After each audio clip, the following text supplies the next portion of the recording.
यद्यप्येते न पश्यन्ति लोभोपतचेतसः कुलक्षयकृतं दोषं मित्रद्रोहे च पातकं कथं न ज्ञेयमस्माभिः पापादस्मान् निवर्तितुं कुलक्षयकृतं दोषं पश्यद्भिर्जनार्दन। तो स्थित द्रव्य का त्याग या सष्णुता का नाम लोभ है, अतः प्राप्त द्रव्य का अधर्मेण प्राप्ति का नाम भी लोभ है। अप्राप्त द्रव्य को अधर्मेण प्राप्ति का नाम भी लोभ है। लोभवशात ही व्यक्ति पाप द्वारा, पाप कर्म द्वारा धनार्जन करता है। इसे दृष्टांत दिया ना, जो वेश्या वाला दृष्टांत ही था। वो अप्राप्त धन को प्राप्त कर रहा है लेकिन अधर्मेण प्राप्त करता है। और वो क्यों कर रहा है अधर्मेण? लोभवशात। तो लोभो इनके यहां ऐसा, उसमें पहला ही लक्षण घटता है दुर्योधन में, दूसरा नहीं। इसको प्राप्त द्रव्य का त्याग करना नहीं चाह रहा है। राज्य जो प्राप्त हुआ है यानी कि प्रकार उसको अब त्यागना वो नहीं चाहता, उसे बंटवारा नहीं करना चाहता है। तो कुलक्षकृतम दोष मित्र पातम यद्यपि ये न पश्यन्ते, यद्यपि लोभ से उपहत चित्त वाले होने के कारण उन्हें नहीं दिखाई दे रहा है यह सब दोष, लेकिन कथम अस्माभिः कुलक्षकृतम दोषम प्रपश्यत भी ही पापाद अस्मात् निवर्तितुम कथम न शक्यम। क्योंकि हम लोग जो है, जो विचारणीय पुरुष लोग, विचार करने वाले लोग, जो कुलक्षयकृत दोष और मित्रद्रोहकृत पातकता, इन दोनों दोषों को देखता हुआ इस महान पाप से निवृत्त क्यों नहीं हो सकते हैं? मन अवश्य ही होना चाहिए। अर्थात यदि हम नहीं भी होते होंगे तो आपका कर्तव्य था हमको इससे अलग करना। उल्टा आप कार्य हुए तो लड़ो, कैसे काम करें? हे जनार्दन, आपका काम है इस जनता को विश्लेष करना। संश्लेष और विश्लेष दोनों ही ईश्वर का कार्य है। जीव को ईश्वर के संबंध भी ईश्वर की वजह से हुआ और जीव को ईश्वर से विश्लेष भी ईश्वर से कृपा से होता है। तीसरे कहते हैं कि आप ही हम लोगों को राज्य के साथ संबंध जोड़ना चाह रहे हैं और दुर्योधन आदि का राज्य के संबंध का विच्छेद कराना चाह रहे हो। उसके लिए क्रूर कर्म के द्वारा कराना क्यों चाहते हो? अस्माकं राज्य संश्लेषेण तेषांच शरीर विश्लेषेण। क्योंकि जनार्दन वो उसे कहते हैं ना जो सबका विश्लेष भी करने की सामर्थ्य है। अर्दनम नाशनम, एक तो प्रार्थना कर लिया था और दूसरा नाश करना भी है, तो विश्लेष करना है। और आपका कर्तव्य था कि हमें इस पाप से विश्लेष करें और उल्टा आप इस पाप कर्म में संश्लेष करने को प्रवृत्त करा रहे हो हमको। ईश्वर का कर्तव्य है कि आप हमें पुण्य में संश्लेष करें और पाप से विश्लेष करें। आप जनता भक्तों को पाप से विश्लेष करता हुआ पुण्य से संश्लेष करने के स्वभाव वाला होते हुए मुझ अर्जुन जैसे को क्यों प्रिय मित्र के साथ आप ऐसा अन्याय कर रहे हो कि आप मुझे इसमें लगा रहे हो? ये कहता है जनार्दन। तब कहें भाई कुल का क्षय हो यह कोई जरूरी नहीं है, क्योंकि आपके कुल में विद्यमान समस्त लोग बाल वृद्ध सब आए हुए हैं। क्या तुम्हारे कुल की बहुत सारी स्त्रियां जो भी गर्भिणी हैं, जैसे खुद अभिमन्यु का पत्नी, कुल नष्ट कहां हो रहा है? कुल तो बचेगा ना, तुम सब मर जाओगे तो जो गर्भिणियां बच्चे देंगे ना, जो गर्भिणियां हैं उनके बच्चों से तुम्हारा कुल तो चलते रहेगा। तो डरता क्यों है कुलक्षय से? क्षात्र धर्म को त्याग करके कुतर्कों के द्वारा अपने आप को संन्यास में और दौड़ने की चेष्टा कर रहे हो, उसे निमित्त दे रहे हो कुलक्षय का।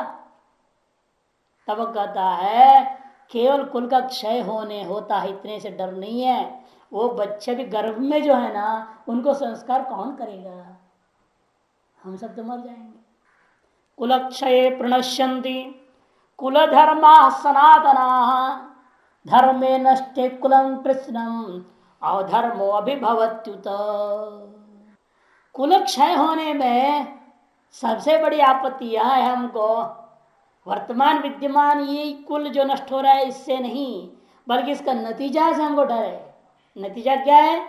जो सनातन कुल धर्म थे वो भी नष्ट हो जाएंगे। संस्कार अभाव, उत्तरोत्तर संस्कार देने वाले जब पिता न रह जाएं, उस पैदा होने वाले बच्चों को संस्कार किससे मिलेगा? अन्य अन्य लोगों से मिलेगा, उल्टा पुल्टा संस्कार मिलेगा। यही तो होता ना, जो अनाथ बच्चे हैं इनको संस्कार कौन देगा? अनाथ बच्चे को सही संस्कार कैसे मिलेगा उनको? आज भी ये समस्या विश्व के सामने, अनाथालय बहुत खुले हैं, लोग सब व्यभिचारालय हो गए हैं, वहां से व्यापार चल रहा है, बच्चों को बेच देते हैं बाद में। उन अनाथालयों की बहुत दुर्दशा है। जितने मातृ छाया बनाते, नारी निकेतन, ये सब बने हुए हैं बहुत, लेकिन ये सारी संस्थाएं अंततोगत्वा कुछ नेताओं के हाथ में जा करके वो व्यापारिक संस्थान बन जाते हैं। बहुत दयनीय दिशा है।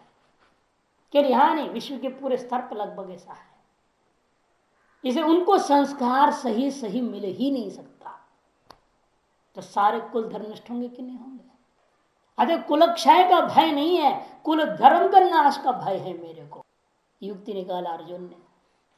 कुलक्षय प्रणश्यन्ति कुल धर्म सनातना, लेकिन वध तो व्याघात दोष यहां पर है। देखिए, सनातन चेत कथम प्रणश्यन्ति, सनातन का अर्थ क्या होता है? नित्या। ये नित्या धर्म कथम नष्टम योग्यम भवति, नाशन योग्य कैसे हो सकते हैं?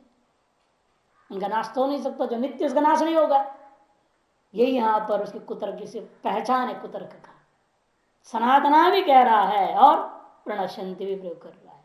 वदत व्याघात दोष है, मम जीवानास्ति वत, वदत व्याघात दोष है। और इसलिए कहते धर्मे नष्टे कुलम कृष्णम अधर्मो विभति हो, तो और इस प्रकार से हमारे कुल धर्म का नष्ट हो जाने पर संपूर्ण कुल क्या हो जाएगा?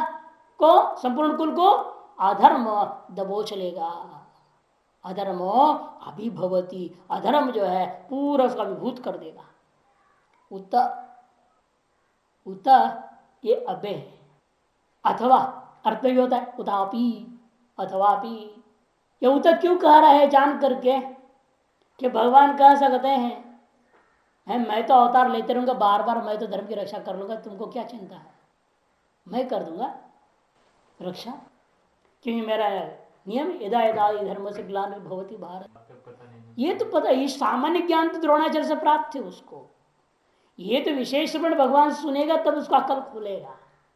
ये सारी बातें जो है अवतार नहीं होता है कि ईश्वर का, ये उसको मालूम नहीं किया।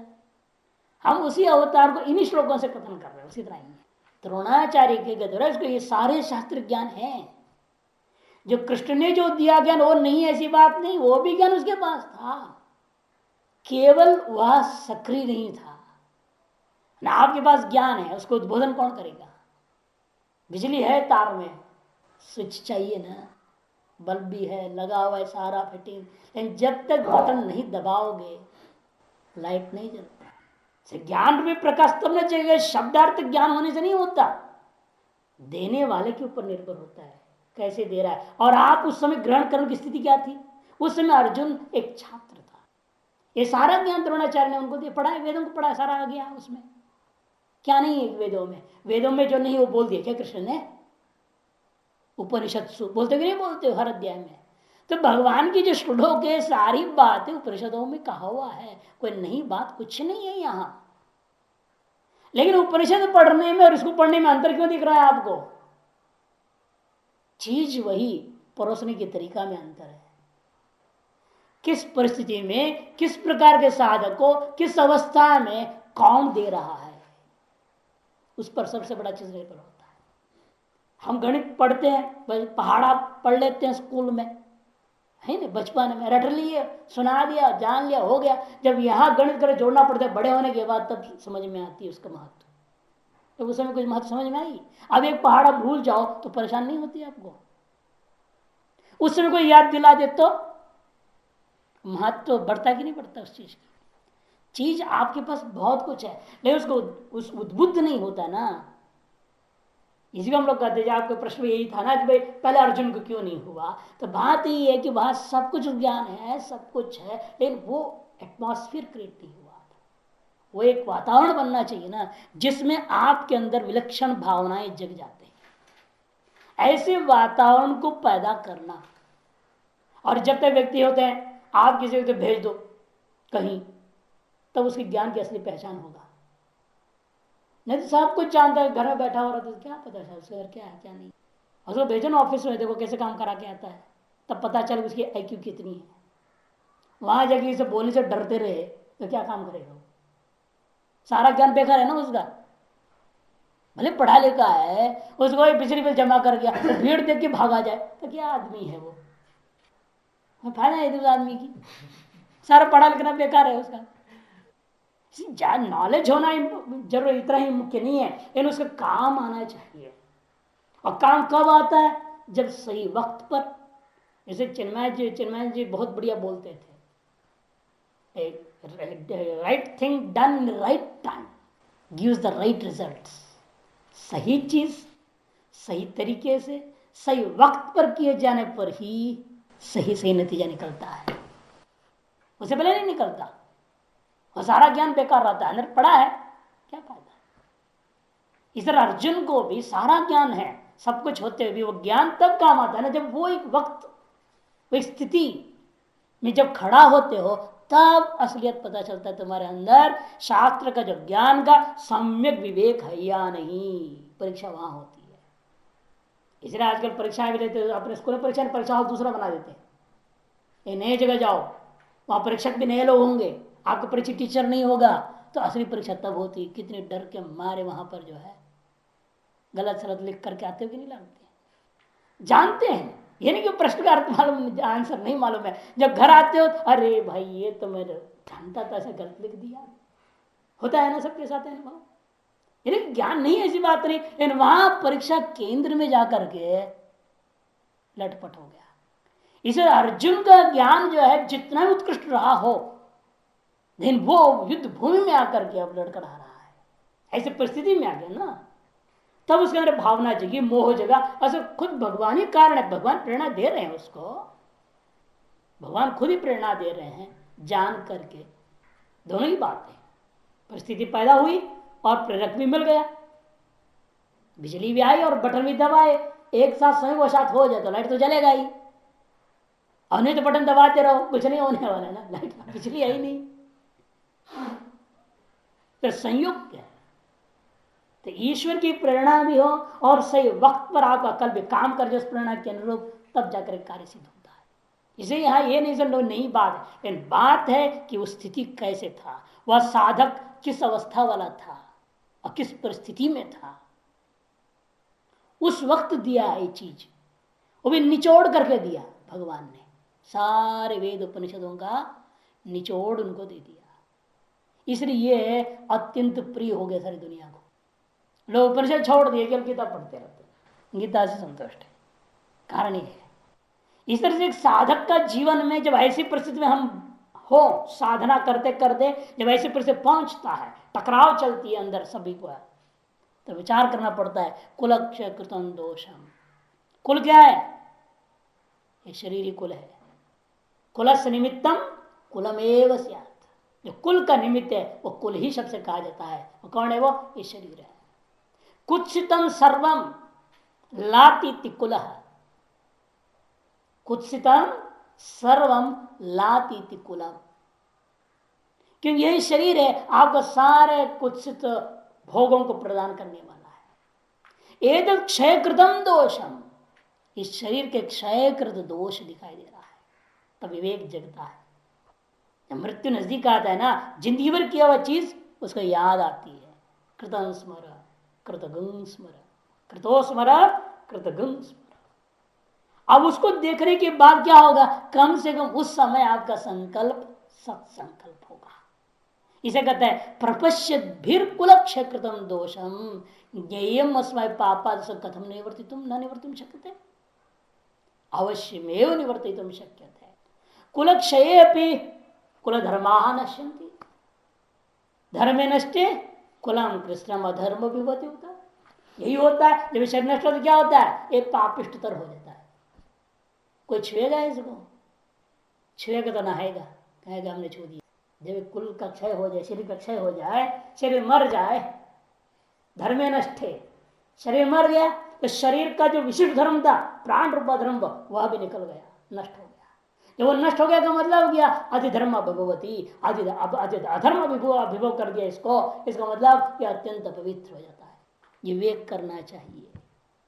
जब ये इस तरह से नष्ट हो जाता है तो इसका जो संबंधी पत्नियां क्या करेगी, फिर किसी के पास चली जाएगी, यही तो होगा। अधर्माभिभवात कृष्ण प्रदुष्यन्ति कुल स्त्रिय स्त्रीषु दुष्टासु वार्ष्णेय जायते वर्ण संकर। इसलिए ऐसी साधन नहीं करना जिससे अपना शरीर ही नष्ट हो जाए। लक्ष्य प्राप्ति करने के लिए हमें साधना जरूर करनी है, लेकिन लक्ष्य प्राप्ति के लिए ऐसी साधना करनी है जिससे शरीर की रक्षा साथ साथ हो। यदि शरीर ही नष्ट हो जाए तो लक्ष्य प्राप्ति भी दूर हो जाएगा और उल्टा अनर्थ हो जाएगा। क्या अनर्थ होंगे? इसके संबंधित सारी वासनाएं, सारी वृत्तियां दूषित हो जाएंगी। अधर्म अभिभवात, अधर्म से अभिभूत होने के कारण, हे कृष्णा हे वार्ष्णेय, दो संबोधन है। पिछले एक श्लोक में कोई संबोधन नहीं दिया, जनार्दन के बाद पिछले श्लोक कोई संबोधन नहीं दिया, बल्कि जान के अव्यय शब्द का प्रयोग कर दिया, संकेत कर दिया, उतर कह करके ईश्वर क्या है, अव्यय होता है, इसलिए एक अव्यय का प्रयोग कर दिया ईश्वर के संकेत करने के लिए। और यहां साफ करते दो शब्द कृष्ण वार्ष्णेय, अधर्म के द्वारा अभिभूत होने के कारण कुल स्त्रिय प्रदुष्यन्ति, कुल स्त्रियां सत प्रदूषित हो जाती है। कुलेन संबंधिता ये स्त्रिया ते कुल स्त्रिया, कुलेन तत्तच्छरीरेण संबंधिता ये स्त्रिया पत्न्यः इत्यादयः ते कुल स्त्रियः। कभी कुल धर्म की चिंता नहीं करो, क्योंकि कुल धर्म की रक्षा करना मेरा कर्तव्य है। यदि ऐसा भगवान कृष्ण कहता है, अरे कृष्ण आप कुल धर्म की भले रक्षा भी कर लोगे, इन कुल स्त्रियां तो नष्ट हो जाएगी, वो दूषित हो जाएगी। वो दूषित होने पर उसका नतीजा क्या निकलेगा? स्त्रीषु दुष्टासु जायते वर्ण संकर। और स्त्रियां जो है दूषित हो जाती हैं तो वर्ण संकर पैदा हो जाएगा। कई बातें हैं, देखो, आप पाप कर्षकस्तम खतम पापे नियोजयसी इति कृष्ण संबोधनम। कृष्ण संबोधन क्यों दे रहा है? पाप को कर्षण करना आपका स्वभाव है, उल्टा आप मेरे पाप में नियोजन कर रहे हो। क्यों? हरे वार्ष्णेय कहे संबोधन जान के कर रहा है, आप वृष्णिवंशी हो, जैसे आप अपने कुल की रक्षा का प्रयास करते हो तो मुझे भी कुल की रक्षा का प्रेरणा देना चाहिए, न कि कुल के नाश करने की प्रेरणा दे रहे हो। वार्ष्णेय संबोधन है। यथा वृष्टिवंशित्वात् स्वकुल रक्षणे सदा त्वं यतति तथैव अस्माकं विभवतु। वैसे हम भी क्यों ना हो गए, हम भी अपने कुल की रक्षा करने की सोचे, नाश करने की हम क्यों सोचे। और कृष्ण के एक लक्षण एक पुराण का श्लोक है,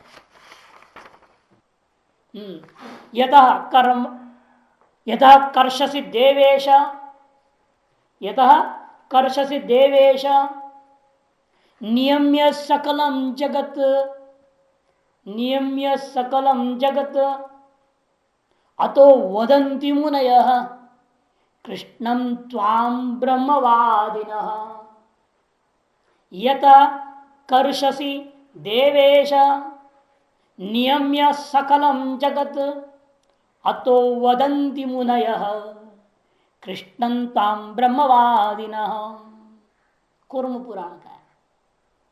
ब्रह्मवादी मुनि लोग कहते हैं, साधारण लोग नहीं, ब्रह्मवादी मुनि लोग का कहना है, हे देवेश यथा त्वं इदं सकलम जगत नियम्य कर्षसि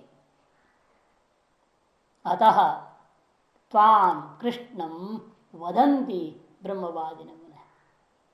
जिसलिए आप इस संपूर्ण जगत को नियमन करते हुए प्रलय काल में अपने अंदर कर्षण करके समेट लेते हो, इसीलिए आपको भगवान लोग जो है कृष्ण नाम से कहते हैं।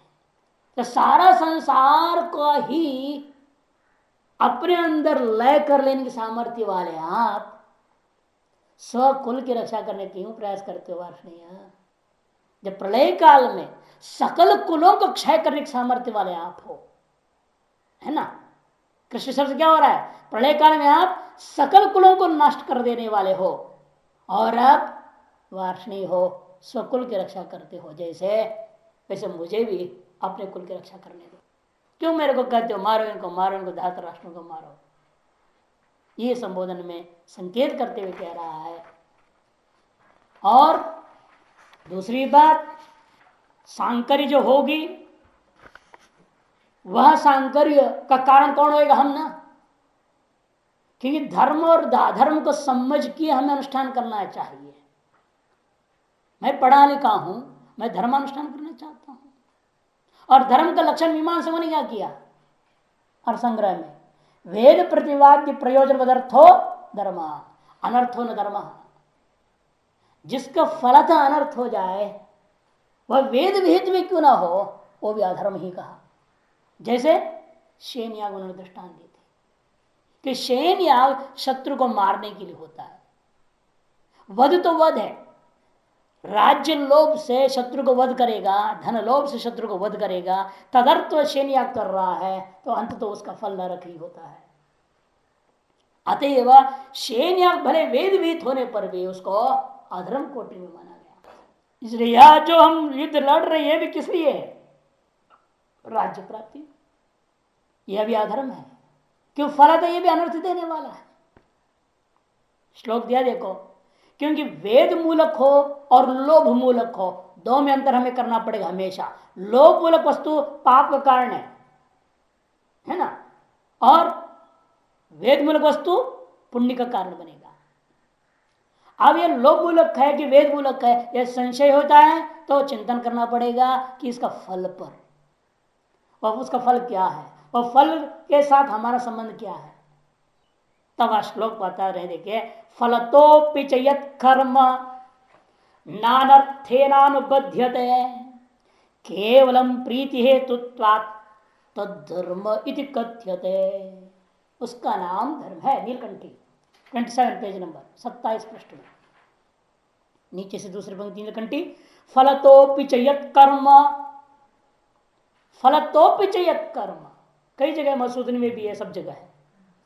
फलतोपि च यत् कर्म, फल दृष्टियां भी जो कर्म अनर्थेन नानुबध्यते, अनर्थ के साथ संबंधित नहीं होता है, केवलम प्रीति हेतुत्वात्, केवल सुख का साधन होता है, उसी का नाम धर्म होता है। एक किंचित भी अनर्थ संबंध है फल के साथ भी तो वह अधर्म हो गया। जैसे शेनयाग में, शेनयाग क्या है, अनर्थ संबंधित हो गया, इसलिए वह हमारे लिए अधर्म है। तदुत ये भी क्या है, बता रहा हूं आपको, कुल क्षय होगा, कुल धर्म नष्ट होगा, कुल स्त्रियां नष्ट हो जाएंगे, वर्ण संकर होगा, पिंडादि उत्साद हो जाएगा, सारे पितर लोग नरक में चले जाएंगे हमारे। इतनी अनर्थ से जुड़ा हुआ कर्म में तुम क्यों लगा रहे हो हमको। ये तो अनर्थों से जुड़ा हुआ जो कर्म है यह अधर्म है। इसलिए मैं इस अधर्म रूपा युद्ध रूपी इस कर्म को मैं नहीं करना चाहता, यो कहना चाहता है। यद्यपि शिष्टाचार के आधार पर, और स्मृति क्या थी वो कल भी हमने सुनाया था, आहूतो न निवर्तेत द्यूतादपि ऋणादपि, आहूतो न निवर्तेत द्यूतादपि ऋणादपि।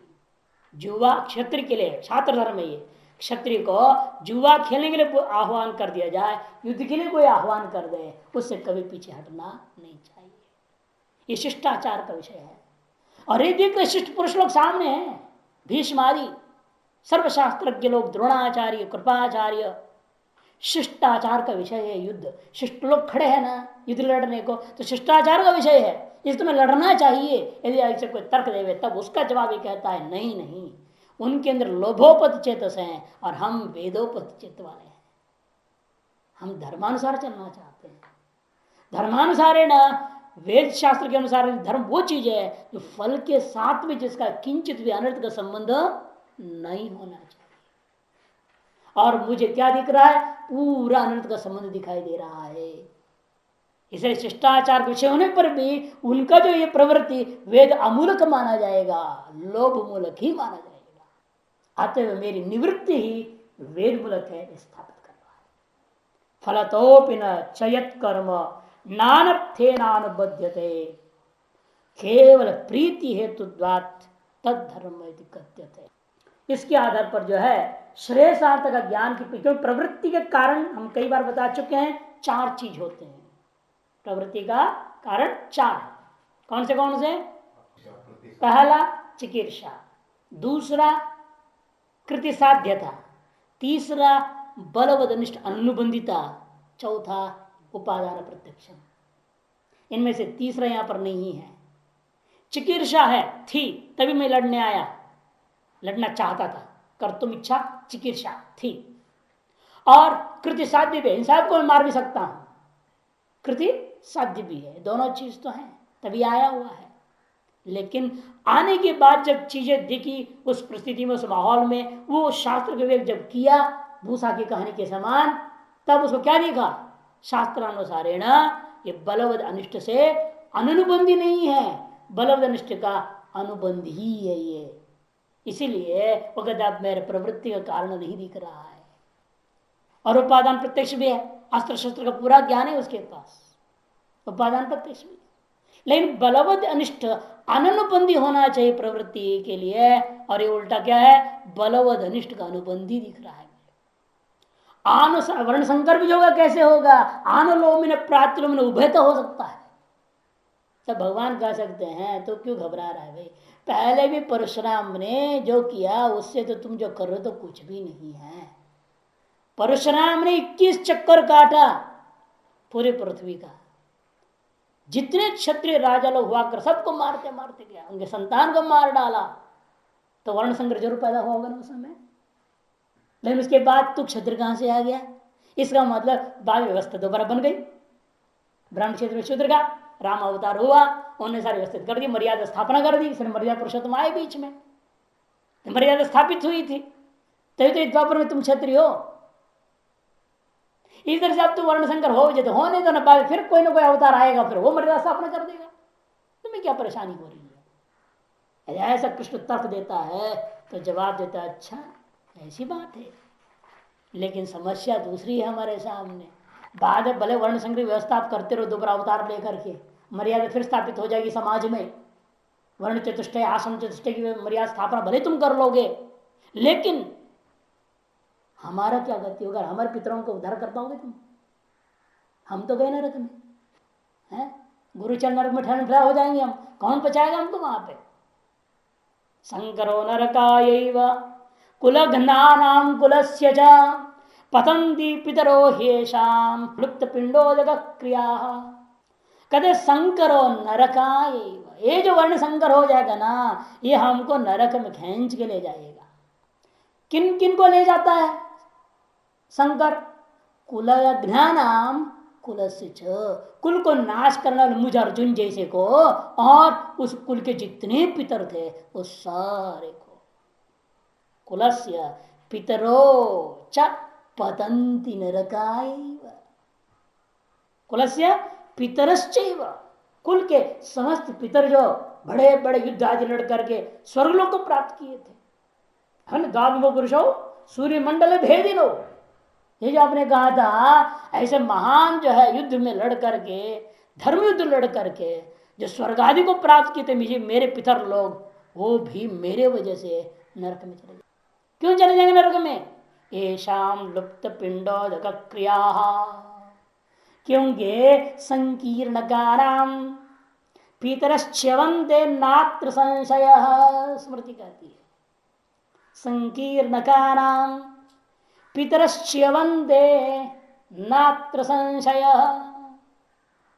संकीर्ण माने वर्ण संकर वाले जो पितर जो होते हैं वो निश्चित रूपेण पतित होते हैं, वह च्यवन्ते नात्र संशय, इसे कोई संशय नहीं, शास्त्र कहता है। न शेषो अग्ने अन्य जातमस्ति, श्रुति है, न शेषो अग्ने अन्य जातमस्ति। इसका अर्थ स्वयं बता रहे, देखिए नीलकंठी 4th लाइन, अन्यस्मात् जातम शेषम अपत्यम नास्ती पदार्थ। बात तो आ गई ना, जो मैं पहले कह रहा था। जो दूसरे से पैदा कर लिए को आप अपना पुत्र मानोगे, संतान मानोगे, इसे बड़ा भूल नहीं, वेद मना करता है, कभी नहीं मानना चाहिए। अन्यस्मात् जातम शेषम अपत्यम कदापि नास्ति। हे अग्नि, अग्नि देवता को उपदेश दे रहे ब्रह्मा जी श्रुति में। और इसके आधार स्मृति क्या बोल रही है? अन्योदर्यो मनसापि न मंतव्यो ममायम पुत्र इति। अन्योदर्यो, अन्य उधर में जो पैदा हुआ है उसको मनसापि न मंतव्यो ममायम पुत्र इति। कभी नहीं, भूल से नहीं सोचना चाहिए। कब पलट जाएगा कोई भरोसा नहीं। हाँ, खुद के उधर के संतान अपना नहीं हो पा रहे तो दूसरे के उधर के संतान अपना कहां से होएगा? फिर गोद की व्यवस्था क्यों किया है? आप प्रश्न उठाओगे ना, फिर गोद लेने की व्यवस्था शास्त्र में क्यों दिया? तब व्यवस्था देते हैं। मंत्र है स्योहम अस्मि संत्यजय ब्राह्मण अर्थवाद न चैतद्विद्मो ब्राह्मणा स्मो वयम अब्रह्मणा वाइति। तस्मात बीजपतिरेव पिंडादि प्राप्ति न तो क्षेत्रपति। बीजपति ही पिंडादि का प्राप्ति कारण होता है, क्षेत्रपति कभी नहीं होता। लुप्त पिंडोद कृत्वाद अवश्यम पितृणाम पातो भवती थी। फिर यहां शंका विचार करके बता रहे, देखिए क्षेत्र जो पुत्र स्मृतिस्तु यह लोके वंश स्थापना मात्र परा। जो दूसरे का खेती में हम पैदा करके गोद ले लेते हैं, उससे इतना होगा कि आपके अपने वंश का चलते रहेगा। और कौन बाप में बोलेगा तो हमारा अमुक पाल था बाप, और नाम टाइटल भी उसका जोड़ेगा ना जो गोद में ले लिया है, और दाई भाग उसको मिल जाता है। दाई भाग माने प्रॉपर्टी का डिस्ट्रीब्यूशन, उसमें उसका अधिकार हो जाता है। तो कहेगा कोर्ट में जाकर हमारा पिता वो है तो प्रॉपर्टी उसको मिलेगा। तो वो जो है आपका कुल परंपरा, वंश परंपरा की स्थापना जो है वो चलाने के लिए मात्र है, नरक से बचाने का काम नहीं कर सकता। पुम्नात् नरका त्रायति पुत्र, वो काम नहीं कर सकता। इसे कहते हैं क्षेत्र जो पुत्र स्मृतिस्तु यह लोग वंश स्थापना मात्र परा न तो तेन क्षेत्र पते है कश्चित आमुष्मिक उपकार वस्ती। तो क्षेत्र से उत्पन्न प्रतिभाव को प्राप्त भी हो जाए, माने स्वामित्व प्राप्त कर लेगा, तो भी वो आमुष्मिक लोकों में विद्यमान पितरों का किसी प्रकार का उपकार नहीं कर सकता। उदाहरण श्रुति विरोधात, नहीं तो श्रुति के साथ विरोध हो जाएगा। श्रुति कह रही है वो संतान नहीं हो सकती है, किस आधार पर कह रहा है श्रुति? और गोद बन का स्मृति है, श्रुति स्मृति का विरोध हो रहा है, तब व्यवस्था ही देना है। ये जो अन्य क्षेत्र से लेकर के किराए का क्षेत्र के लेकर के अनेक प्रकार जो गोद लेकर के जो 8 प्रकार व्यवस्था दी गई है, वह केवल इस दुनिया और धरती पर आपका वंश का नाम चलाएगा, आपका संपत्ति को संभालेगा, उसको 100 गुना बनाएगा, बिगाड़ेगा, जो करे करते रहेगा उसके लिए केवल। और बाकी आमुष्मिक व्यवहार के लिए उसका कोई अधिकार ही नहीं है। अयंच शंकर अस्मा भी स्वयं कृतश्चेत, इसलिए अर्जुन कहता है ऐसा सांकरी को हम अपने हाथों से पैदा करके जाएं, ये कैसा हो सकता है? इसलिए मैं ये काम नहीं करूंगा, इसे मैं युद्ध नहीं लड़ना चाहता हूं, ये उसका कहना है। और कुल स्त्रियां दुष्यंती कहना पूर्व में, वो क्यों कुल स्त्रियां क्यों दूषित हो जाएगी? कारण 2 बताएगा, देखिए मधुसूदनी पहला पंक्ति इसी पन्ने में। अस्मदीय पतिवीरेव धर्मम अतिक्रम्य। तो कुल स्त्रियां क्या सोचेगी, जब मेरा पति भ्रष्ट है अब मेरे को कौन रोकेगा? वो भी भ्रष्ट हो जाएगी। अब पति ही अधर्म पूर्वक व्यवहार कर गया और मर गया, अब मैं क्यों अधर्म ना करूं? कंट्रोल कौन करेगा? उसके सर पर कौन है? वो ये सोचेगी।